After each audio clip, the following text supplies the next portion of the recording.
Some people will use a symbolism of the relationship of God to the universe, wherein God is, say, brilliant light,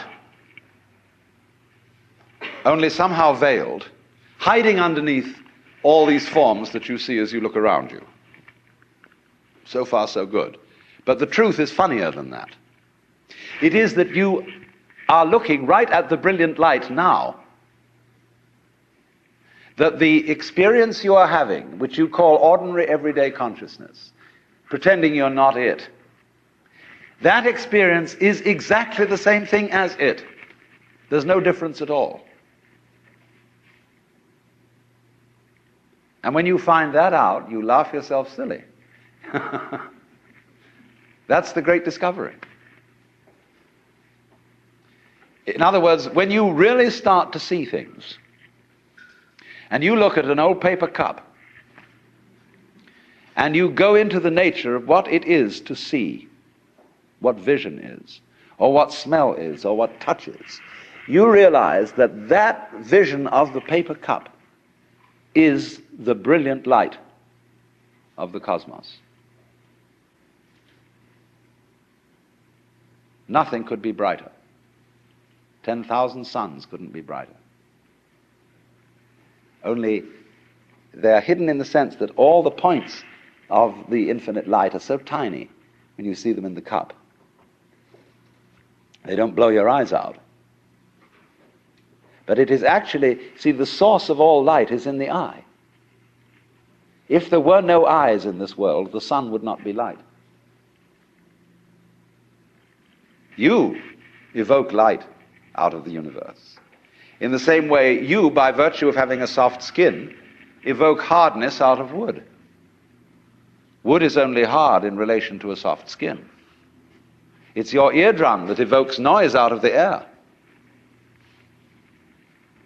You, by being this organism, call into being the whole universe of light and color and hardness and heaviness and everything, you see? But in the mythology that we've sold ourselves on during the end of the 19th century, when people discovered how big the universe was, and that we live on a little planet in a solar system on the edge of a galaxy, which is a minor galaxy, everybody thought, we're really unimportant after all. God isn't there and doesn't love us, and nature doesn't give a damn. And we put ourselves down, you see. But actually, it's this little funny microbe, tiny thing, crawling on this little planet that's way out somewhere, who has the ingenuity, by nature of this magnificent organic structure, to evoke the whole universe out of what would otherwise be mere quanta. There's jazz going on. But you see, this little ingenious organism is not merely some stranger in this. This little organism on this little planet is what the whole show is growing there, and so realizing its own presence. Well, now here's the problem. If this is the state of affairs, which is so, and if the consciousness state you're in at this moment is the same thing as what we might call the divine state, if you do anything to make it different, it shows you don't understand that it's so. So the moment you start practicing yoga, or praying, or meditating, or indulging in some sort of spiritual cultivation, you are getting in your own way. The Buddha said, we suffer because we desire. If you can give up desire, you won't suffer. But he didn't say that as the last word. He said that as the opening step of a dialogue. Because if you say that to someone, they're going to come back after a while and say, yes, but I'm now desiring not to desire. And so the Buddha will answer, well, at last you're beginning to understand the point.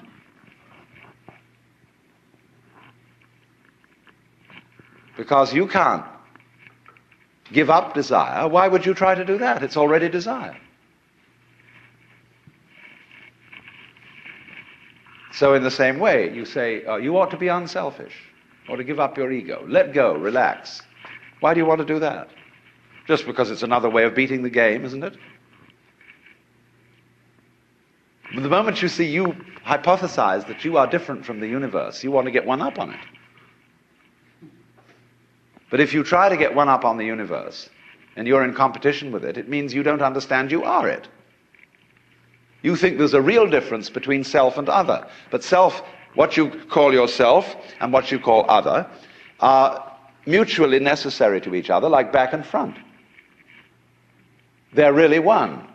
But just as a magnet polarizes itself in north and south, but it's all one magnet, so experience polarizes itself as self and other, but it's all one. So if you try to make the North Pole get the mastery of it, or the South Pole get the mastery of the North Pole, you show you don't know what's going on. A guru or teacher who wants to get this across to somebody, because he knows it himself, and when you know it, you like others to see it too. So what he does is he gets you into being ridiculous harder and more assiduously than usual. In other words, if you are in a contest with the universe, he's going to stir up that contest until it becomes ridiculous. And so he sets you such tasks as saying, now of course, in order to be a true person, you must give up yourself. Be unselfish. So the Lord steps down out of heaven and says, the first and great commandment is, thou shalt love the Lord thy God. You must love me. Well, that's a double bind. You can't love on purpose. You can't be sincere purposely. It's like trying not to think of a green elephant while taking medicine.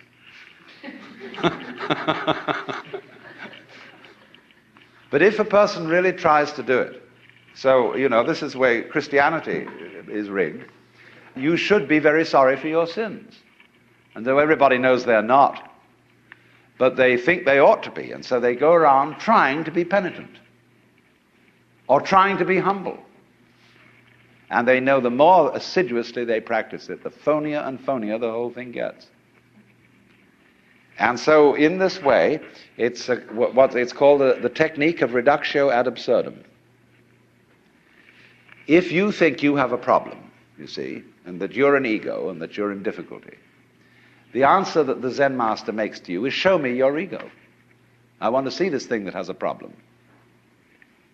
When Bodhidharma, the legendary founder of Zen, came to China, a disciple came to him and said, I have no peace of mind. Please pacify my mind.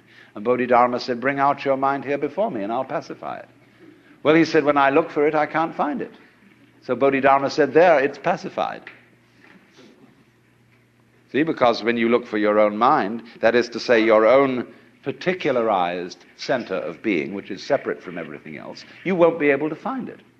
But the only way you'll know it isn't there is if you look for it hard enough to find out that it isn't there. And so everybody says, all right, know yourself, look within, find out who you are. Because the harder you look, you won't be able to find it. And then you'll realize that it isn't there at all. There isn't a separate you. Your mind is what there is. Everything. But the only way to find that out is to persist in the state of delusion as hard as possible. That's one way. I don't say the only way, but it is one way.